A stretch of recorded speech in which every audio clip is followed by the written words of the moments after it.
हाँ,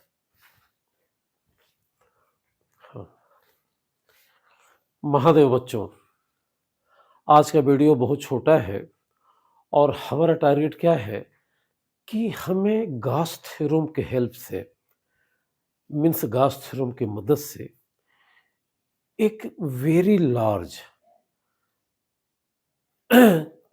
sheet of charge की electric field निकालनी है। आसान सी भाषा में अगर मैं इसे शीट ऑफ चार्ज कह रहा हूँ, मान लो ये पॉजिटिव चार्ज है, नेगेटिव चार्ज है, अगर मैं इसे शीट ऑफ चार्ज कह रहा हूँ तो इसकी लंबाई इन्फिनाइट है, चौड़ाई इन्फिनाइट है, थिकनेस 0 है और ये शीट ऑफ चार्ज है, चार्ज की बनी हुई शीट है। ये कंडक्टिंग शीट नहीं है, ऐसा नहीं है कि किसी मेटल पर चार्ज रख दिया गया है, बल्कि ऐसा है कि हम एक ऐसे शीट की इमेजिनेशन कर रहे हैं जो प्रैक्टिकली पॉसिबल नहीं है, जो चार्ज की ही बनी है और वेरी लार्ज है मीन्स लंबाई इन्फिनाइट बहुत ज़्यादा, चौड़ाई इन्फिनाइट बहुत ज़्यादा, थिकनेस 0 और वो चार्ज की ही बनी हुई है। हालाँकि कहने में अच्छा ऐसे ही शीट की वजह से किसी नियर बाय पॉइंट पर हमें इलेक्ट्रिक फील्ड फाइंड आउट करना है। तो अगर मान लो इस हथेली को मैं शीट ऑफ चार्ज कह रहा हूँ, तो ये लेंथ इन्फिनाइट है, ये जो विड्थ है ये इन्फिनाइट है और जिससे थिकनेस है, ये जो थिकनेस है ये अप्रॉक्सिमेटली 0 है और ये चार्ज की बनी हुई शीट है, किसी मेटल की शीट नहीं है जिसमें चार्ज रखा गया है। हालाँकि ऐसा कहना अजीब-सा है, क्योंकि मैंने बताया था कि चार्ज तो एक प्रॉपर्टी है, एडजेक्टिव है और प्रॉपर्टी को लाई करने के लिए एक नाउन चाहिए, एक बेस चाहिए। जैसे मैं कहूँ कि घोड़ा नीले रंग हरे लाल रंग से बना हुआ है, तो ठीक है घोड़ा लाल होगा, घोड़ा भूरा होगा, लेकिन उस भूरे रंग को देखने के लिए एक बेस तो चाहिए, घोड़ा तो चाहिए। यहाँ कुछ बात अजीब से कही जा रही है, ये कहा जा रहा है कि ये जो शीट है, ये चार्ज की बनी हुई है। मतलब कि जो चार्ज इधर इलेक्ट्रिक फील्ड पैदा करेगा, वही चार्ज सेम चार्ज इधर भी इलेक्ट्रिक फील्ड पैदा करेगा। अगर ये मेटल होता, तो ये चार्ज इधर इलेक्ट्रिक फील्ड पैदा करता, भीतर नहीं पैदा करता, क्योंकि कंडक्टिंग बॉडी के भीतर इलेक्ट्रिक फील्ड 0 होते हैं, नेट इलेक्ट्रिक फील्ड 0 होती है। लेकिन यहाँ पर ये कहा जा रहा है कि नहीं, अगर शीट ऑफ चार्ज है, कंडक्टिंग शीट नहीं है, शीट ऑफ चार्ज है, तो जो चार्ज इधर फील्ड पैदा करेगा, वही चार्ज इधर फील्ड पैदा करेगा। इसलिए इसकी थिकनेस को लगभग 0 मानना उचित होगा। अब प्रश्न है कि इसको लाइफ से में कैसे समझें? कहने को तो मैंने कह दिया है, लेकिन इसका कोई एग्ज़ाम्पल लाइफ में कैसे मिलेगा? तो इसका एग्ज़ाम्पल लाइफ में थोड़ा मिलना मुश्किल इसलिए है, क्योंकि जो शीट ऑफ चार्ज है, वो चार्ज चार्ज तो प्रॉपर्टी है, सो लाई करने के लिए एक नाउन चाहिए, बिना नाउन के हम एडजेक्टिव को एग्जिस्ट करता हुआ मान रहे हैं। चलो इसका एक एग्जांपल लाइफ में लेते हैं। मान लो कि आपके घर में एक दीवार है और दीवार के बीच में आपने होल कर दिया, उसमें एक दीपक रख दिया, लैंप रख दिया, तो लैंप की जो रोशनी इस पार होगी, सेम लैंप की रोशनी उस पार भी होगी। जस्ट वैसे ही अगर शीट ऑफ चार्ज है, तो चार्ज से ही मिलकर बनी है, जो चार्ज इधर फील्ड पैदा करेगा, वही चार्ज इधर भी फील्ड पैदा करेगा। यानी कि चार्ज का पूरा इम्पैक्ट चारों तरफ दिखेगा और चारों तरफ दिखे इसलिए हमने इसको शीट ऑफ चार्ज कहा और इमेजिन किया कि ये चार्ज की बनी हुई शीट है। प्रैक्टिकल लाइफ में ऐसा होना लगभग इम्पॉसिबल है। अब देखो ये जो शीट ऑफ चार्ज है, ये इधर तो फील्ड पैदा करेगा नियर बाय पॉइंट पर, इधर भी फील्ड पैदा करेगा नियर बाय पॉइंट पर। इस शीट ऑफ चार्ज की वजह से इसके आखिरी छोर पर फील्ड प्रैक्टिकली 0 होगी, क्योंकि इसकी चौड़ाई क्या है? इन्फिनिट है। इधर फील्ड 0 होगी क्योंकि इसकी लंबाई क्या है? इन्फिनिट है। तो चार्ज जो भी शीट का है, जो भी इलेक्ट्रिक फील्ड पैदा करेगा, जिसे इफेक्टिवली हम मेजर कर सकें, वो इसके डायमेंशन के नियर बाय पॉइंट पे होगा, यहाँ होगा, यहाँ होगा, यहाँ होगा या उस पार यहाँ होगा, यहाँ होगा, यहाँ होगा। इधर होना इम्पॉसिबल है क्योंकि इसकी लंबाई इन्फिनिट है, इधर होना इम्पॉसिबल है क्योंकि इसकी चौड़ाई इन्फिनिट है और चारों तरफ फील्ड पैदा कर रहा है। ऐसी ही फील्ड की वजह से हमें किसी आस-पास के पॉइंट पर, मान लो यहाँ पर, इलेक्ट्रिक फील्ड फाइंड आउट करनी है। अब प्रश्न पैदा होता है कि फील्ड तो फाइंड आउट कर लेंगे भई, फील्ड के डायरेक्शन को कैसे हम समझेंगे? तो इसके पिछले वीडियो को देखो, तो वहाँ पर मैंने बताया था कि एक very long straight charge wire की वजह से नियर बाई पॉइंट पर जो फील्ड की डायरेक्शन होती है, वायर के नॉर्मल और आउटवर्ड होती है। अगर इस पर पॉजिटिव चार्ज है, अगर नेगेटिव चार्ज होगा तो फील्ड इधर हो जाएगी। तो ये तो हो गया एक लंबे वायर की वजह से उसके किसी आसपास के पॉइंट पर इलेक्ट्रिक फील्ड की डायरेक्शन। लेकिन ये तो शीट है। अब इसकी वजह से यहाँ पर फील्ड की वैल्यू तो हम गॉस थ्योरम से निकाल लेंगे, लेकिन फील्ड के डायरेक्शन को कैसे जानेंगे? तो जरा इस लॉजिक को समझो। मान लो ये शीट ऑफ चार्ज है, तो हम इमेजिन कर सकते हैं कि लंबे लंबे वेरी लॉन्ग रॉड से मिलकर बनी है, पतले पतले तार से मिलकर बनी है। और अभी कहा कि ये वेरी लॉन्ग रॉड है या कोई वायर है जिसमें चार्ज लेंथ के अलॉन्ग यूनिफॉर्मली डिस्ट्रीब्यूटेड है, तो यहाँ पर फील्ड इसके नॉर्मल होगी। तो हम क्यों ना इमेजिन करें कि शीट ऐसे तमाम वायर से मिलकर बनी है, तो यहाँ फील्ड इसके नॉर्मल है, इस वायर के लिए फील्ड इसके नॉर्मल है, इस वायर के लिए फील्ड इसके नॉर्मल है, इस वायर के लिए फील्ड इसके नॉर्मल है। तो हम इमेजिन कर सकते हैं कि शीट कुछ भी नहीं है, ऐसा number of very long wire की एक असेंबली है और हर वायर की वजह से फील्ड उसके नॉर्मल है। तो शीट की वजह से फील्ड भी शीट के नॉर्मल होगी, क्योंकि शीट कुछ नहीं है। We can say that this is an assembly of a very large uniformly charge infinitely long assembly of wires. तो कुल मिलाकर फील्ड इस शीट के नॉर्मल हो गई। फील्ड कितनी हो गई, इसको जानने के लिए हमको गॉस थ्योरम का इस्तेमाल करना चाहिए। अब जरा इस डायग्राम को देखो। इस डायग्राम में यही शीट ऑफ चार्ज है, लेकिन इसकी लेंथ इन्फिनाइट है, ये विड्थ भी इन्फिनाइट है, बनाना मुश्किल है, लेकिन दिमाग में आइडिया आना चाहिए। चूंकि यहाँ पर चार्ज एरिया में यूनिफॉर्मली फैला हुआ है, यानी कि एरिया और चार्ज का रेशियो कांस्टेंट है, टोटल चार्ज तो पता भी नहीं है, तो हमने देखा कि यूनिट एरिया में कितना चार्ज होगा, तो लिख दिया है sigma coulomb by metre square charge होगा। इसे बोलते हैं चार्ज डेंसिटी। तो इस शीट की चार्ज डेंसिटी हो गई sigma coulomb by metre square, means unit area में सिग्मा कूलम्ब चार्ज है। और यहीं पर एक नियर बाई पॉइंट पी है शीट के आसपास, यहाँ पर यहीं पर हमें इस शीट की वजह से इलेक्ट्रिक फील्ड निकालने थे। तो जैसा कि पिछले वीडियो से मैं करता चला रहा हूँ, जिस पॉइंट पर फील्ड निकालनी है उस पॉइंट को किसी गॉसियन सरफेस के आउटर सरफेस पर रखो। तो सिमेट्री से ताकि रिजल्ट सही आए, हमने यहाँ गॉसियन सरफेस एक सिलेंडर ले लिया, सिलेंडर का कुछ पोर्शन इस पार है और कुछ पोर्शन उस पार है। इस पोर्शन का आधा आधा होना जरूरी नहीं है, ठीक है। तो एक सिलेंडर लिया जो सीट के आर पार जा रहा है। सिलेंडर का क्रॉस सेक्शन एरिया हमने ए मान लिया, ये एरिया ए है, तो इतना एरिया ए भी, ये भी एरिया ए होगा। और ये मान लिया कि इस सिलेंडर के भीतर जो शीट का चार्ज कंटेंट है वो इतने एरिया में कंटेंट है, मीन्स ए एरिया में कंटेंट है। यानी कि जो गॉसियन सरफेस है सिलेंडर के इतने चार्ज को जो ए एरिया में फैला हुआ है, जो खुद सिलेंडर का क्रॉस सेक्शन है, को सिर्फ कंटेन करता है। अब मन में दो बातें आएंगी। बात नंबर 1, सिलेंडर को इस पार भी क्यों बनाया? तो इसका लॉजिक ये है कि ये चार्ज, ये जो शीट है चार्ज की बनी है, ये चार्ज अगर इधर फील्ड पैदा करेगा तो ये चार्ज उधर भी फील्ड पैदा करेगा। गॉसियन सरफेस को ऐसा होना चाहिए जो चार्ज जिधर जिधर फील्ड पैदा करे उस पूरे स्पेस को क्लोज करे, ऑक्युपाई करे, कंटेन करे।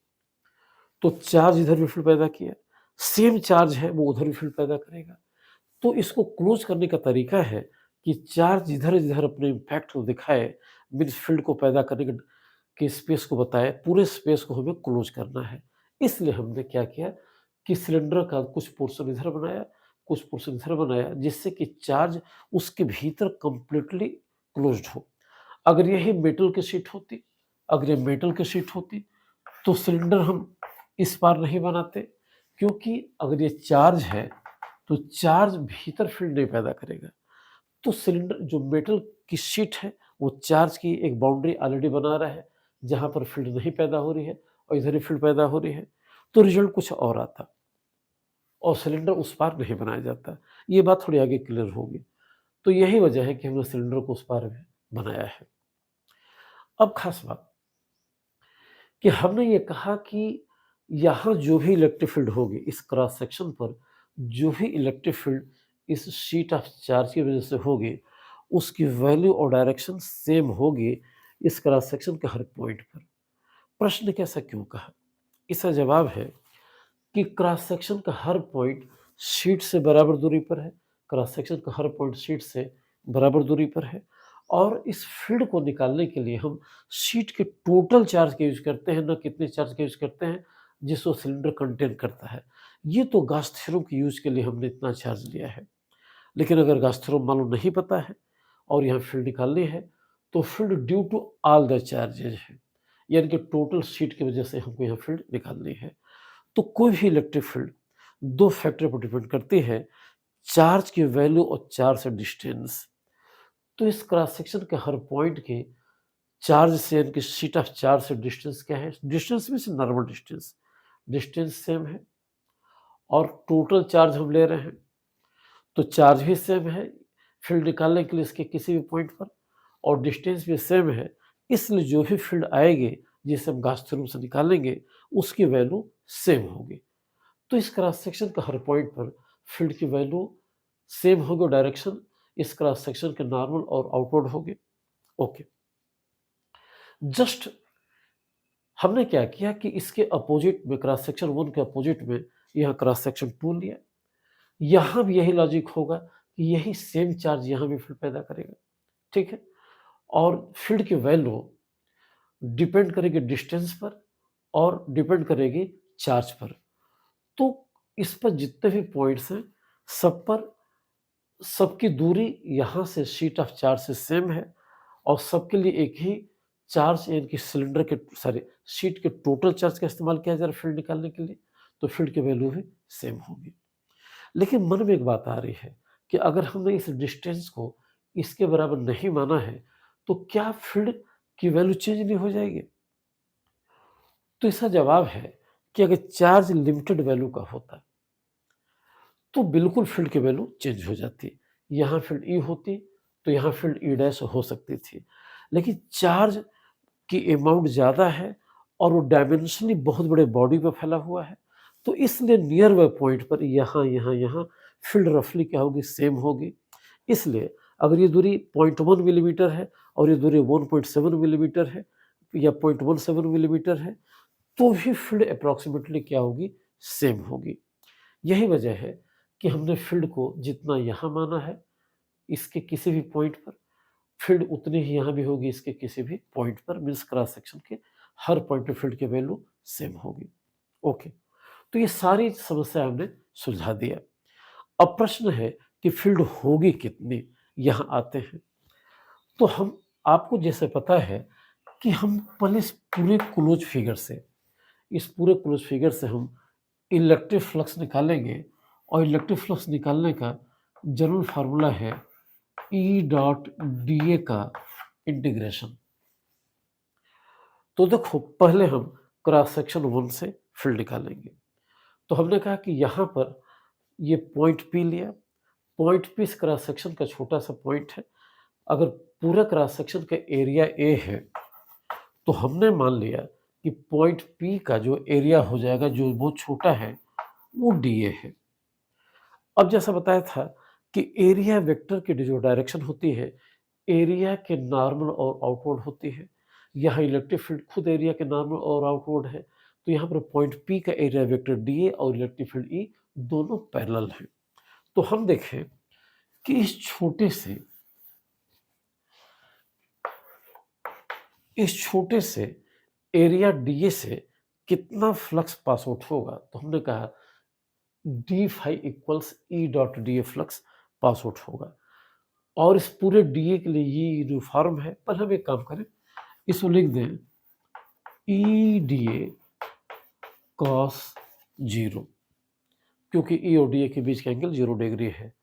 तो इस पॉइंट पी से गुजरने वाला छोटा सा फ्लक्स चला आया ई डी ए का 0 1 होता है। अब आ जाओ, हमें इस पूरे क्रॉस सेक्शन 1 से फ्लक्स निकालना है। तो यहाँ भी हर पॉइंट पर ई की वैल्यू तो सेम होगी, और जो भी यहाँ ई होगा और डी ए होगा पैरेलल होगा। बस फर्क ये होगा कि हर पॉइंट का एरिया वेक्टर अलग अलग होगा। तो टोटल फ्लक्स निकालने के लिए हमें इस एक्सप्रेशन को इंटीग्रेट करना चाहिए। तो इंटीग्रेट करेंगे तो इसमें ई यूनिफॉर्म है बाहर चलाएगा, ई यूनिफॉर्म है बाहर चलाएगा, इंटीग्रेशन सिर्फ डी ए का होगा। तो डी ए का इंटीग्रेशन इस पूरे क्रॉस सेक्शन की वैल्यू को बताएगा, जिसे हम नाम दिया है ए। तो डी ए का इंटीग्रेशन हो गया ए, और ये पूरा फ्लक्स हो गया फाई बराबर ई ए। फाई 1 बराबर, चलो नाम दे दिया फाई 1, फाई 1 बराबर ई ए। यानी कि इस गॉसियन सरफेस के क्रॉस सेक्शन नंबर 1 से हमने फ्लक्स निकाला ई ए। अब देखो ये क्रॉस सेक्शन 2 भी है, यहाँ भी हूबहू वही लॉजिक लागू होगा कि ई और डी ए पैरेलल हो वगैरह वगैरह, सारा कुछ जो तर्क यहाँ दिया गया है वही तर्क यहाँ दिया जाएगा। तो इस क्रॉस सेक्शन से फ्लक्स हो जाएगा फाई 2 बराबर ई ए। तो जितना फ्लक्स यहाँ से गुजरा उतना फ्लक्स यहाँ से गुजरा। अब एक और क्रॉस सेक्शन बचा हुआ है सिलेंडर का कर्व सरफेस। तो देखो कर्व सरफेस का एरिया वेक्टर इधर हो जाएगा, एरिया वेक्टर इधर हो जाएगा। एरिया वेक्टर एरिया के नॉर्मल और आउटवर्ड होता है। कर्व सरफेस के केस में जो नॉर्मल होगा सरफेस पर, वो पीछे बढ़ाने पर एक्सिस के परपेंडिकुलर होगा। तो कुल मिलाकर ये ई डी ए के डायरेक्शन हो गई। और अभी आपने कहा, हमने कहा कि इलेक्ट्रिक फील्ड या तो इधर होगी या तो इधर होगी। तो यहाँ देख लो, चाहे आप यहाँ देख लीजिए, ये डी ए है और ये ई है, ये ई है और ये डी ए है। तो हर केस में ई और डी ए के बीच का एंगल 90 डिग्री है। तो क्रॉस सेक्शन के कर्व सरफेस के किसी भी पॉइंट से फ्लक्स निकालेंगे तो लिखेंगे E D A cos 90। E dot d ए होता तो E D A cos theta होता, तो E D A cos 90, cos 90 0 होता है। तो इस केस में यहाँ पर क्रॉस सेक्शन से कर्व सरफेस से सिलेंडर के कोई फ्लक्स पास आउट नहीं होगा। तो कुल मिलाकर इस पूरे सिलेंडर से जो टोटल फ्लक्स पास आउट होगा, जो टोटल फ्लक्स पास आउट होगा वो कितना हो जाएगा? तो देखो बेटा, ये हो जाएगा फाई बराबर फाई 1 प्लस फाई 2। फाई 1 था ई ए, फाई 2 था ई ए, तो टोटल फ्लक्स हो गया 2 ई ए, जो इस पूरे गॉसियन सरफेस से पास आउट हुआ। लेकिन हमने कहा कि क्लोज फिगर के लिए तो हम गॉसियन सरफेस लगा सकते हैं।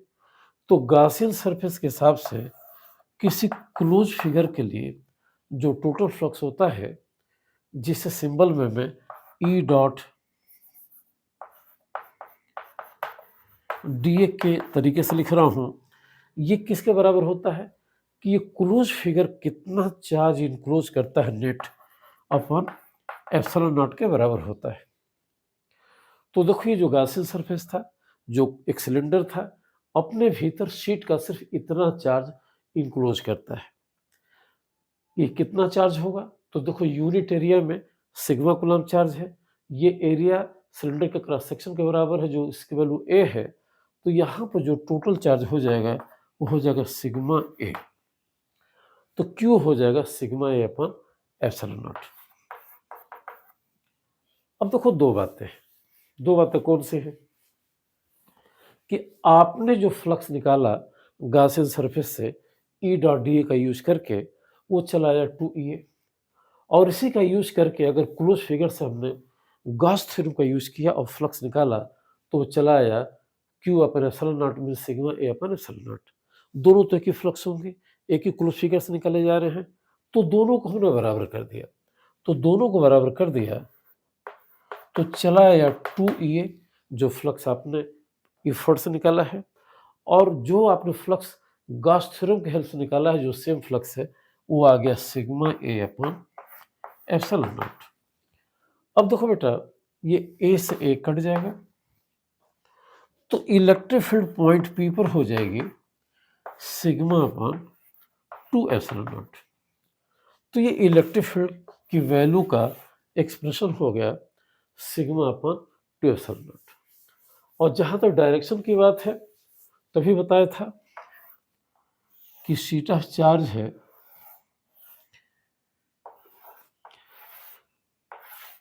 यही पॉइंट पी था तो फील्ड की डायरेक्शन इधर हो जाएगी इनकी शीट के नॉर्मल और आउटवर्ड अगर ये पॉजिटिव है, अगर ये निगेटिव है तो फील्ड के नॉर्मल इनवर्ड ऐसे हो जाते।